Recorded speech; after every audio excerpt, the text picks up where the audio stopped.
pleased to say, joined now by the 7-time Grammy Award-winning musician, entrepreneur and activist, Will.i.am. Hello to you. Thanks for joining us on the programme this morning. I watched the video last night on YouTube. Incredibly powerful imagery. Tell me about the process that you went through to decide to rework it. Yeah, I just looked at, first off, thanks for watching it. But I started thinking about all the things that are at stake and how backwards we have, traveled. All the progress that was made, all the freedom fighters that fought for the civil liberties that we have. Although we're not totally there yet, but it doesn't make any sense to go backwards. It doesn't make sense that we have a leader that stirs up hate, that amplifies, division and tries his hardest to confuse us all with distractions. It doesn't make sense that we have a leader that doesn't listen to science. It doesn't make sense that we have a leader that handled COVID the way we've handled, to where people have lost so many families' lives and so many jobs, so many people facing eviction because they can't pay their bills. And with all that, I just asked, why are we here in this place? And when I heard Joe Biden's speech at the DNC, I realized that sentiment that he had in that speech marries "Where's the love?" And I quickly put it together. And thank you, Jennifer Hudson, for participating with us and lending your talents and your soul to inspire people, to motivate them to go out and vote and stand in long lines so we could get back on track. There were images of the Ku Klux Klan. There were images of children being attacked by the police. Was your motivation to shock or to mobilize? To remind. With so many distractions, people forget so soon. And we've been so immune and numb to just the inhumane things that have gone on, that we wanted just to remind people.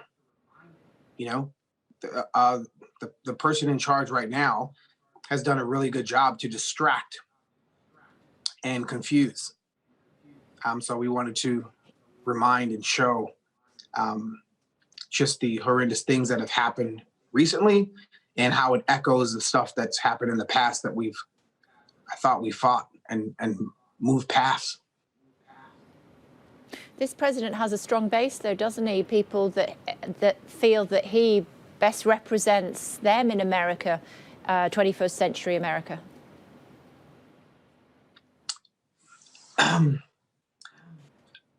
I would say that I think there's more people. The popular vote, and I think there's more people that want to see America move forward in a more united way than there is that are promoting the violence and just the inhumane and the way that Trump leads with no decency. I think there's more. I have too much faith in America to believe that. What do you believe will happen if Donald Trump wins another 4 years in office?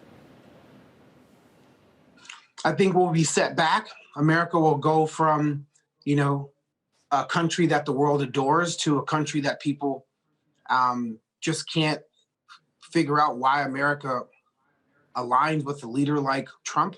I think by 2020 to 2024, we would have lost that position in the world to lead. And then we will be at no position but to lead by force. And that should not be, the way to walk into this new decade. We'll be in the middle of it by 2024. New technologies would have emerged, rendering the jobs that we have now obsolete, and Trump would have done nothing to prepare people for that. And if he got away with all the things he got away with for the past 4 years, just imagine how he would, lead with 4 years of uninterruptedness. And I think that'll really set America back, and it will hurt us.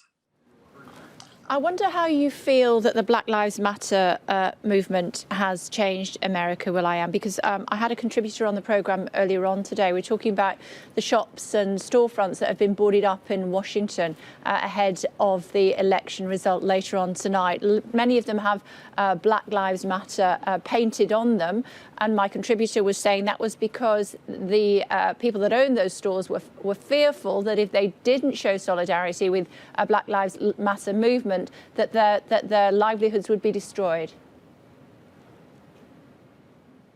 That's one person's opinion. I think Black Lives Matter is, at its core, is a peaceful demonstration to show that we at least matter.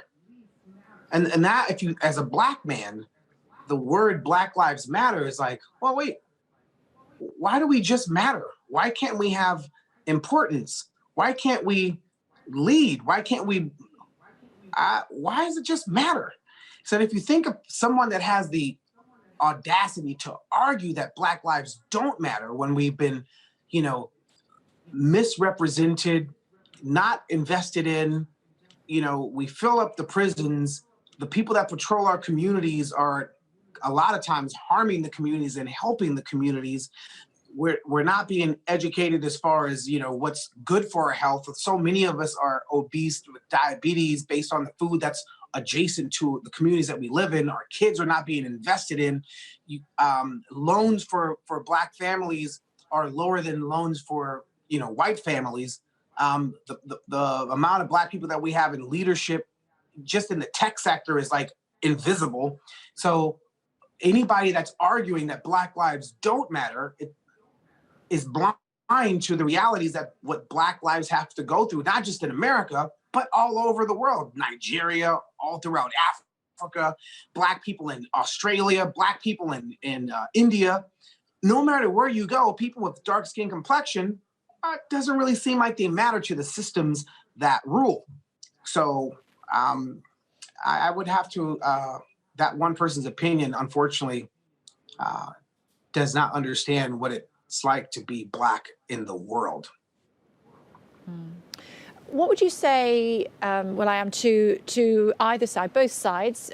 There is some concern that there may be civil unrest depending on the results that we see and whoever is put into the White House by the American people for the next 4 years. What would you say to those who would incite civil unrest? No matter which way it goes, I hope that people don't take to violence. For those that are suffering and struggling, unfortunately, we're just going to have to struggle and suffer more. And if we've made it this far, we can make it another 4 years. But for the folks that are fearful, please control that fear, control that anger, no matter which direction it goes.